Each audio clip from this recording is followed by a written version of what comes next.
species-wise and size-wise. Bruised and damaged and decomposed fish shall be separated from the catch during sorting. Dressing operations of catch include deheading, bleeding, and gutting.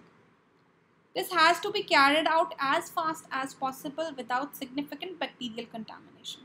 Gill and viscera harbor several spoilage bacteria in large number. Therefore, whether possible, it is advisable to remove the gills and viscera before the fish is preserved and stored. Deheading. The head constitutes about 10 to 20% of the total fish weight and is cut off as an inedible part. Although man-mechanized deheading machines had been developed for processing marine fish, freshwater fish, and are usually deheaded manually. Bleeding. When fish dies, the blood in the fish can clot and turn black or brown in color, adversely affecting the color and appearance of the meat. Therefore, bleeding is done to preserve the quality of the meat. Slitting the throat followed by hanging the fish by its tail, or slitting the throat and immersing in cold water as other methods of bleeding. Gutting. The purpose of gutting is to remove those fish body parts mostly likely to reduce the product quality, as well as to remove the gonads and sometimes swim bladder. Gutting consists of cutting down the belly. Fish may be deheaded or not. Removal of internal organs and optionally cleaning the body cavity for the peritoneum, kidney tissues and blood. Decreasing the temperature of the fish about 0 degrees slow down the microbial, chemical and biochemical decomposition processes and extends the fish stability. Thus, when the raw material is cooled quickly just after capture and kept at low temperature during transport, processing and distribution, it meets the basic processing requirement. Its usefulness is extended and at the same time, fish quality is maintained. The most common mean of chilling by the use of ice.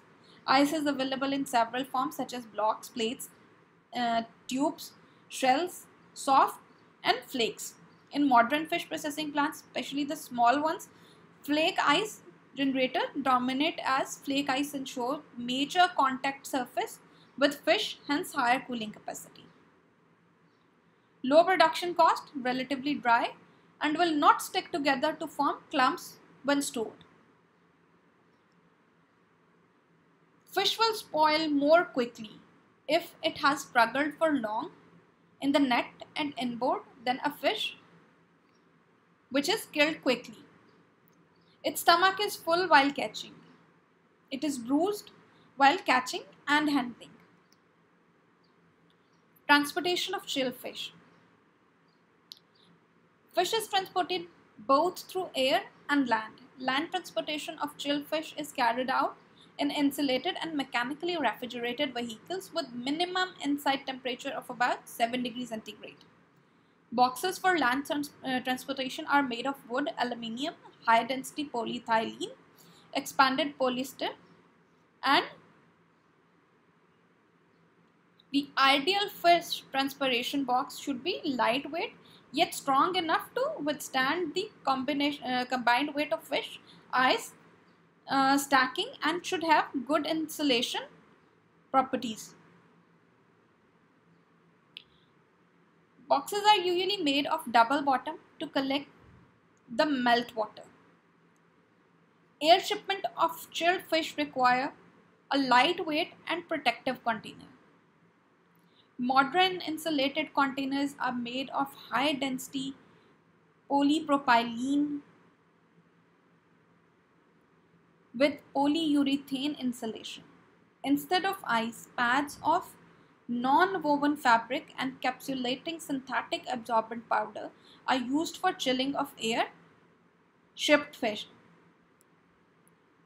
These pads should be soaked in water and deep frozen for use.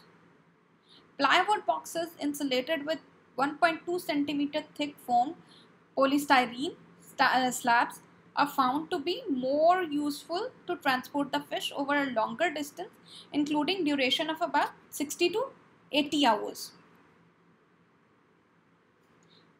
Marketing practices of fish.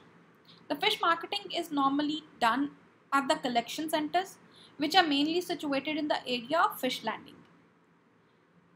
The fishermen visit the fishing grounds and tend to bring the produce to nearby markets for sale as soon as possible. The fishermen who actually catch fish play only an insignificant role in the disposal of their catches. Their role is only to handle over the fish catch to the first merchant at the landing centers for sale. The final distribution and marketing of catch is done by commission agents who step in at the stage. Functions of fish market. Fish markets are basically bridge between producer and consumer. The following are the function of fish market.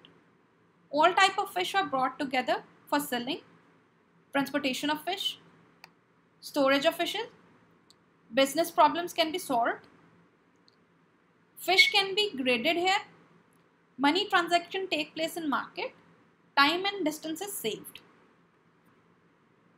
Based on the marketing place, production importance and products, the markets can be classified into following types. Wholesale market. In wholesale market, more amount of fish come to the market than distribution to other type of market.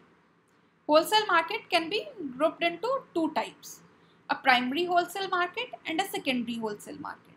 In primary wholesale market, more amount of sale of fish take place in this market. Collection of fish from surrounding places and selling the fish to wholesalers take place in this market. These type of markets are found either in a village or a place covering a group of villages or towns or cities. These are known as shandis. Secondary wholesale markets. These are also called gunds.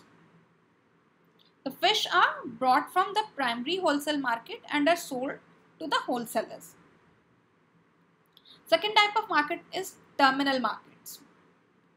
The fish are sold to those retailers or the consumers or to the agents. Third type of market is retail market. The fish are sold to the consumer by the retailers or the wholesalers. And fourth is fairs. These are found temporarily during festival times or in fairs.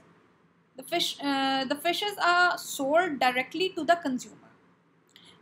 That's all for this lecture. Thank you so much.